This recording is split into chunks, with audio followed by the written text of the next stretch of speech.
Hello everyone, myself Subha. Welcome you all to my channel Subha Classes. First of all, I'm gonna thank you all for all your love, support and constructive suggestions. I feel so blessed to have you all as my extended family. So keep shining, smiling, suggesting, encouraging me a lot so that I can improve and reach till perfection. Thank you so very much. Today in this video, I am going to discuss with you all the first chapter, that is chemical reaction and equation at a glance. So let's get started. The changes which we see around us, we can generally categorize it under two headings, namely physical change and chemical change. Now what is a physical change? Those changes in which no new substances are formed and the change is felt in terms of either altering in shape, size, color, density or color of the original substance. To such kind of a change we call it to be a physical change. Now what is a chemical change? Those changes in which new substances with new properties are formed, and in this kind of a change the nature and the identity of the original substance is altered. To such kind of a change we call it to be a chemical change. Now how do we feel or how do we exactly represent a chemical change? We represent a chemical change by means of a chemical reaction. Now what is a chemical reaction? The process in which new substances with new properties are formed when two or more substances react. To such kind of a process we call it to be a chemical reaction. Now chemical reaction involves chemical changes. And how do we exactly represent a chemical reaction? We represent a chemical reaction by means of a chemical equation. Now what is a chemical equation? It is nothing but a symbolic representation of a chemical reaction. Now what it is? It is the symbolic representation of a chemical reaction. So what are the ways of writing a chemical equation? Generally there are two ways, namely word equation and symbol equation. Now what is word equation? The reactants and the product species involved in a particular reaction are written in words. That means the chemical equation that we are trying to represent here in terms of word equation, the reactants and the product species taking part in that particular chemical reaction which we want to represent in a chemical equation are written in terms of words. For example, we know magnesium reacts with oxygen to give a white powder of magnesium oxide. Here the reactants and the product form is written in terms of words. Now what is a symbol equation? It is nothing but a brief representation of a chemical reaction in terms of symbols and formulae. So here we represent the chemical equation of that particular chemical reaction by means of symbols and formulae of the reactants and the product species involved in that chemical reaction. Now if we take the same example, we see that magnesium reacts with oxygen to give magnesium oxide. We have represented it as 2Mg plus O2 gives rise to 2MgO. So this is a symbolic representation of a chemical equation. Now what are the set of rules or what are the set of boundaries that we have framed to write a chemical equation? Generally, I have just generalized it under 5 headings, namely we write the reactants on the left hand side. Here LHS refers to left hand side. We write the products on the right hand side. We separate the reactants from the product by means of an arrowhead, and this arrowhead points towards the product, and we represent the chemical equation by means of symbols and formulae. And chemical equation also gives us the idea about the physical state of the reactants and the products involved in that particular chemical reaction. How does it give us the idea? We write a small s within moon bracket for solid state, a small l within moon bracket for liquid state, and small g within moon bracket for gaseous state. There are also some other symbolic representation to represent the physical state, namely we write AQ within moon bracket to represent aqueous solution. We write up-headed arrow within moon bracket to represent the evolution of a gas if taking place, and we write a down-headed arrow within moon bracket to represent the formation of a precipitate. So, and above this arrowhead which separates the reactants from the product, we write the conditions that is necessary for the reaction to proceed further or the reaction to take place.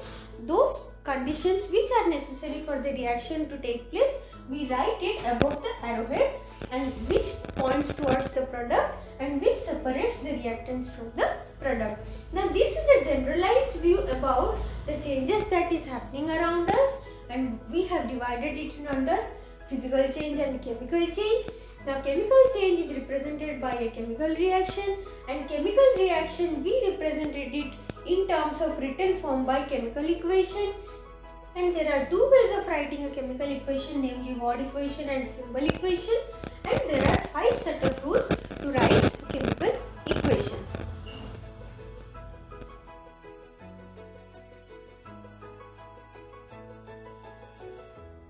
Now let us understand what a balanced chemical equation is, how to balance a chemical equation, and what is the necessity to balance a chemical equation. Now if we try to define what a balanced chemical equation is, we can define it as a balanced chemical equation means the number of same atoms on both the sides of a chemical reaction must be equal.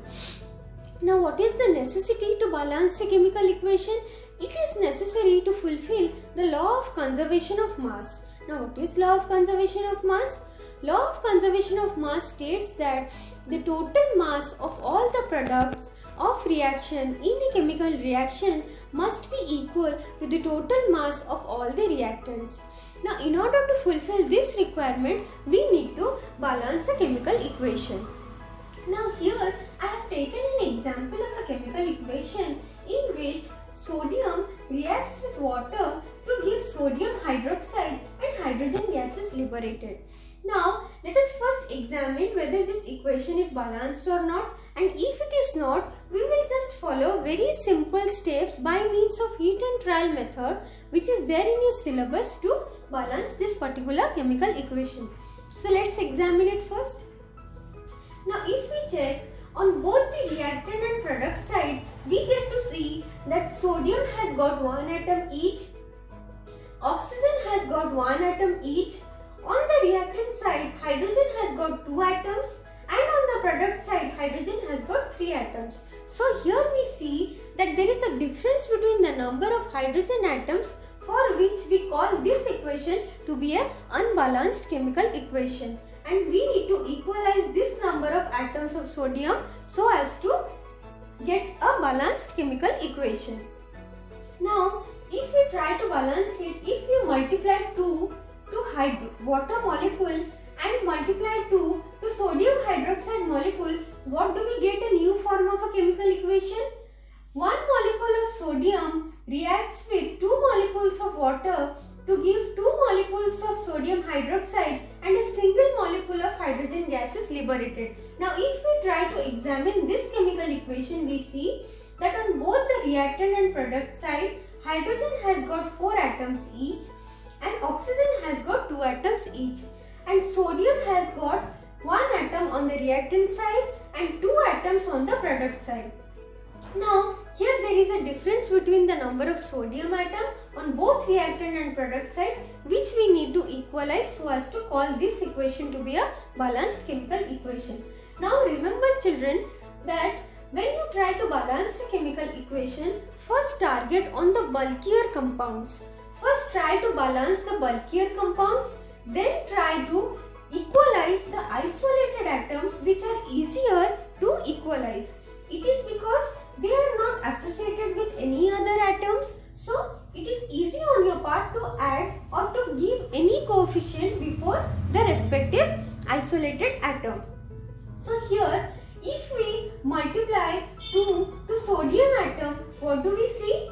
We get a new form of the equation as 2 molecules of sodium reacts with 2 molecules of water to give 2 molecules of sodium hydroxide and a single molecule of hydrogen gas is liberated.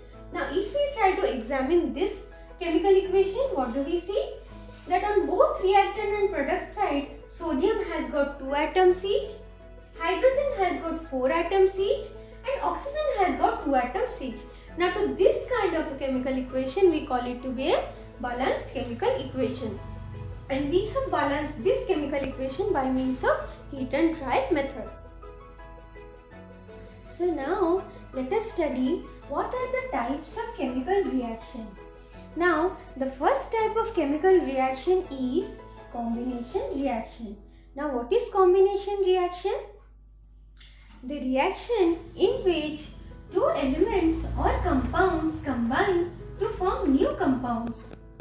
That means in this kind of a chemical reaction, two or more simpler compounds under suitable condition combine to form a single entity or a single unit of product. To such kind of a reaction, we call it to be a combination reaction. Now generally, this kind of reaction takes place between two or more elements or two or more compounds or between elements and compounds. Now if we look after certain examples of combination reaction, we can see the example as when magnesium reacts with oxygen, we get magnesium oxide. Here two simpler compounds combine to give a single entity of substance, that is magnesium oxide. Now the second example is when calcium oxide reacts with water, we get calcium hydroxide and some amount of heat energy is released during the process of the chemical reaction. Now this reaction is also known as an exothermic reaction, as some amount of heat energy is released during the process of chemical reaction. Now the third example is when nitrogen reacts with hydrogen, we get ammonia gas. The fourth example is when hydrogen reacts with chlorine, we get hydrogen chloride. And the fifth example is when carbon reacts with oxygen, we get carbon dioxide gas. Now all these are the examples of combination reaction. Now the next type of chemical reaction is decomposition reaction. Now what is decomposition reaction? The reaction in which one compound breaks into two or more compounds. To such kind of a chemical reaction, we call it to be a decomposition reaction. Now actually what happens? A bulkier compound, after the absorption of certain amount of energy, may be either in the form of heat, light or electricity, it disintegrates or decomposes to form two or more simpler products. To such kind of a reaction, we call it to be a decomposition reaction. Now the energy that has been absorbed during the process of this kind of chemical reaction is utilized to break or bring about a cleavage between the reacting substance after decomposition to form the products. Now on the basis of the absorption of energy or the form of energy that is absorbed, the decomposition reaction has been categorized under three headings, namely thermal decomposition, electrical decomposition and photochemical decomposition. Now what is thermal decomposition? A single compound breaks down into two or more elements or compounds on heating. That means the decomposition reaction taking place when the energy is supplied in the form of heat, then to such kind of a decomposition reaction, we call it to be thermal decomposition reaction. Now, if we look after certain examples, what are they? We know that when calcium carbonate is heated, we get calcium oxide and carbon dioxide gas is released. Similarly, when zinc carbonate is heated, we get zinc oxide along with carbon dioxide gas is released. So, these are the examples of thermal decomposition reaction. Now, the next type of decomposition reaction is electrical decomposition reaction. Now the decomposition reaction in which the energy is supplied in the form of electric current, to such kind of a decomposition reaction we call it to be electrical decomposition reaction. Now if we take an example, the very common or the very popular example is the electrolysis of water. We know when in acidulated water we pass electric current, or when electrolysis happens, we get or the water molecule disintegrates or decomposes to form hydrogen and oxygen. That means the respective elements which form the compound, we get it. Now the third type of decomposition reaction is photochemical decomposition reaction. Now what it is? When the energy is absorbed to proceed the decomposition reaction in the form of light or sunlight, to such kind of a decomposition reaction we call it to be photochemical decomposition reaction. Now as an example, what we can take? If we see, when white crystals of silver chloride is placed under sunlight for some moment, then we get a grey substance of silver and chlorine gas is released. Similarly, when yellow precipitate or yellow crystals of silver bromide is placed under sunlight for some moment, we get a grey substance of silver and bromine gas is liberated. Now this is all about the two types of chemical reaction that we studied, that is combination reaction and decomposition reaction. Now if you analyze or if you watch it keenly, what is the exact difference between combination reaction and decomposition reaction, you can find that in case of combination reaction, two or more simpler substances under suitable condition combine to form a single entity of substance. But in case of decomposition reaction, a single entity of substance after absorption of certain amount of energy, maybe either in the form of heat, light or electricity, decomposes to form two or more simpler substances. So this was all about combination reaction and decomposition reaction. The next type of chemical reaction is displacement reaction. Now what is displacement reaction? The reaction in which more reactive element displaces less reactive element to form newer compounds or newer products. To such kind of a chemical reaction, we call it to be displacement reaction. Now this displacement reaction is also known as single displacement reaction. It is because of the reason that one reacting species plays a vital role and displaces, it being more reacting species displaces a less reacting species to form newer product, for which it is also known as single displacement reaction. Now if we see certain examples that come under it, we get an example as when zinc reacts with hydrogen chloride, it forms zinc chloride and hydrogen gas is liberated. Now here zinc being more reactive element displaces hydrogen from hydrogen chloride to form newer product, that is zinc chloride, and hydrogen gas is liberated. Similarly, in this reaction, when zinc reacts with sulfuric acid, it forms zinc sulfate and hydrogen gas is liberated. Again here zinc being more reactive than hydrogen, it displaces hydrogen from sulfuric acid to form zinc sulfate and hydrogen gas is liberated. Now the next example comes as when iron reacts with copper sulfate, it forms iron sulfate and copper metal is isolated. Now here iron being more reactive element than copper, it displaces it from copper sulfate to form iron sulfate and copper metal is isolated. Now this is all about displacement reaction. Now as we said, this is a single displacement reaction because one reacting species which is more reacting in nature displaces the less reacting species, and this species which is more reacting in nature plays a vital role and it displaces the less reacting species to form newer products, for which it is also called single displacement reaction. Now the next type of chemical reaction is double displacement reaction. Now what is double displacement reaction?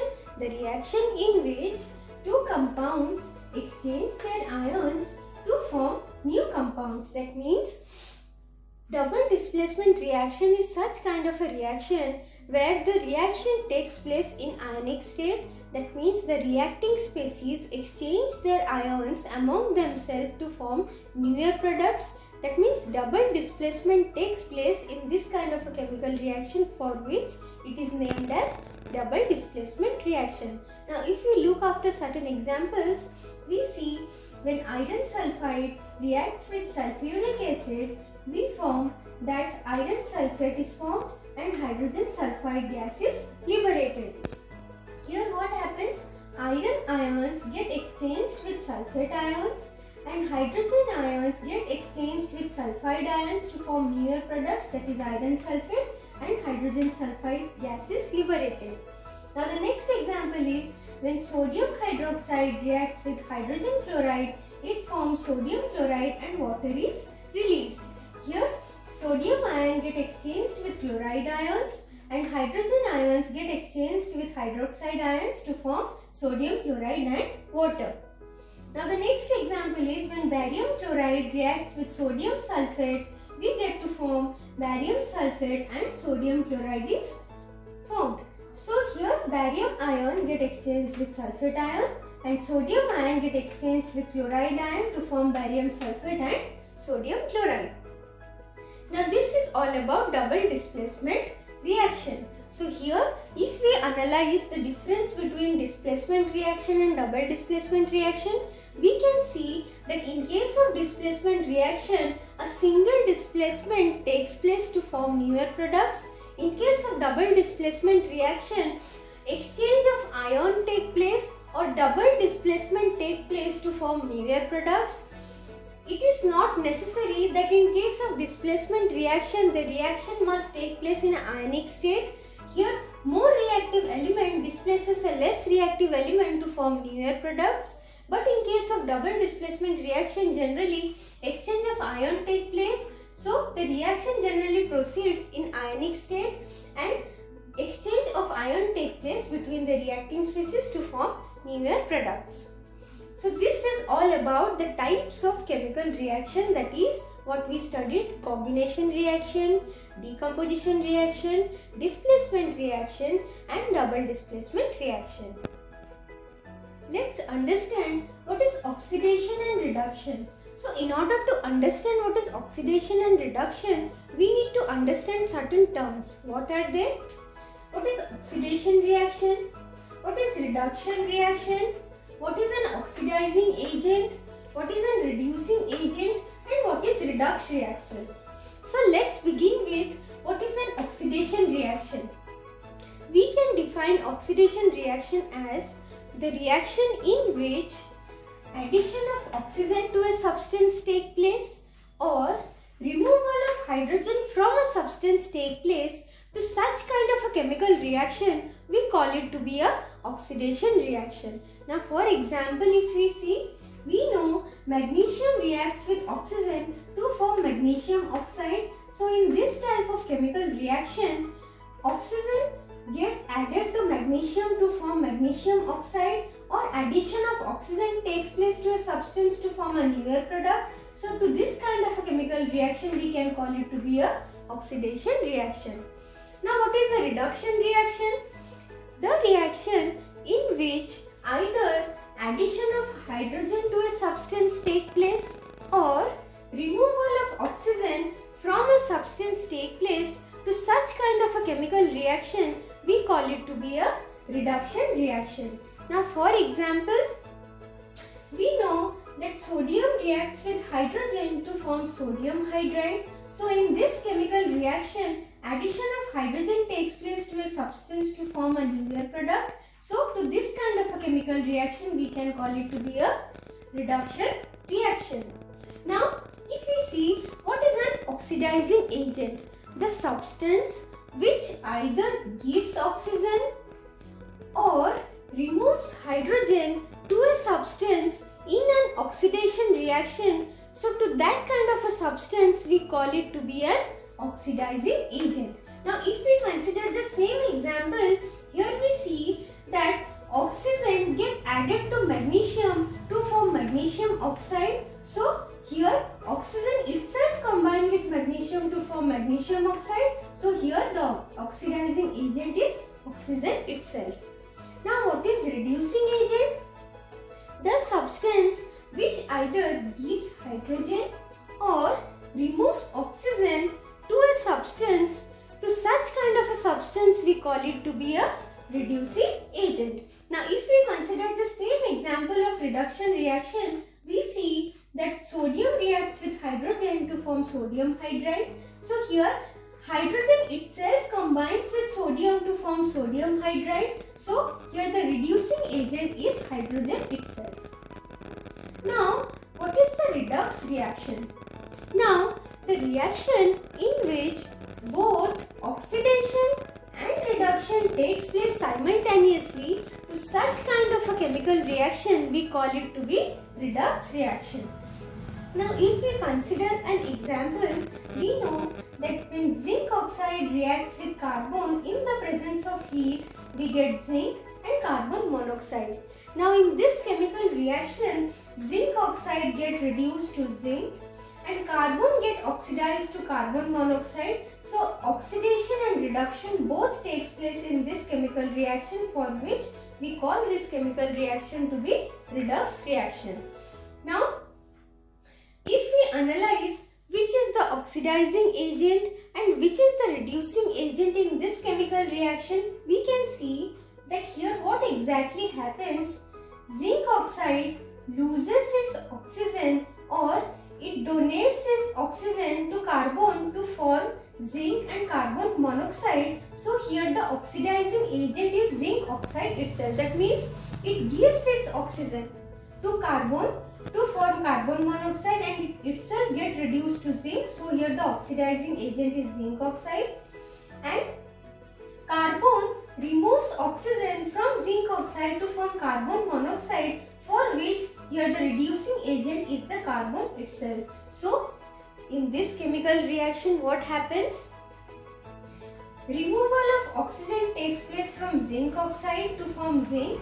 So this is a reduction reaction. Addition of oxygen takes place to carbon to form carbon monoxide. So this is the oxidation reaction. And in this chemical reaction, both oxidation and reduction takes place, for which we call it to be a redox reaction. And here what happens? Zinc oxide removes its oxygen or donates its oxygen to carbon to form zinc, for which zinc oxide is called to be a oxidizing agent in this chemical reaction, and carbon removes oxygen from zinc oxide to form carbon monoxide, for which in this chemical reaction carbon is referred to as the reducing agent. Now this was all about the oxidation and reduction. So now let's understand what are the effects of oxidation reaction in everyday life. The two major effects that we face in day-to-day life are corrosion and rancidity. Now what is corrosion? The process by which metals are eaten up by the action of air, water and other substances, we call it to be corrosion. Now this is a redox reaction takes place in corrosion. Now what are the basic examples that we face in day-to-day life of corrosion? Namely, iron get rust, that means rusting of iron. Exactly what happens? Iron reacts with moist air, that is it reacts with carbon dioxide, oxygen and the moisture present in the air to form a hydrated salt of iron, and which we call it to be rust. Again another example is silver reacts with traces of hydrogen sulfide present in air to form a black substance of silver sulfide, which we see in terms of silver turning to be black. Another example is copper turns green due to the formation of a basic copper carbonate. That means copper reacts with moist air to get a green layer upon it, and that green layer is due to the formation of this basic copper carbonate. Now what are the preventive measures that we can take to prevent corrosion? They are, we can take the help of painting, oiling, galvanization, alloying, electroplating and greasing. Now these are the means by which we can reduce or we can check the effect of corrosion. Now the next effect is, what is rancidity? Rancidity refers to the slow oxidation of the fat and oil present in food substances, which result in the formation of foul smell compound and which decreases or reduces the taste of the food material. Generally, when we place a food material outside for some time, then we see gradually its smell as well as taste changes. Now what it causes to be? It is due to rancidity. Now what are the preventive measures that we can take to avoid rancidity?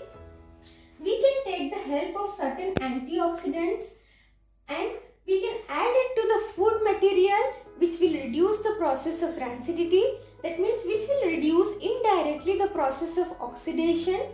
Again, chips and snacks packed with the daily day-to-day basis chips and snacks that you eat, we can fill the empty space with nitrogen gas so that we can prevent the oxidation, thereby rancidity. Substances like milk and butter, vegetables and fruits are refrigerated. By refrigerating it, we can avoid the atmospheric oxygen to come in contact with it, and hence we can prevent oxidation as well as the process of rancidity. Now the next comes, we can place the food materials in an airtight container. That means keeping it in an airtight container will prevent it to get exposed into the outside oxygen content. Placing the snacks in a vacuum packed foil or a vacuum packed container so that we can increase its shelf life by reducing the process of oxidation when it comes in contact with the atmospheric oxygen. Now we can take the help of certain antioxidants like BHA and BHT, which are added to mostly butter to increase its shelf life.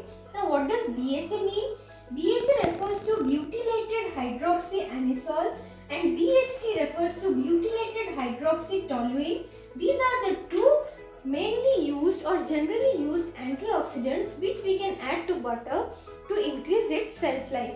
Now these two examples of antioxidants are very important on the basis of your examination.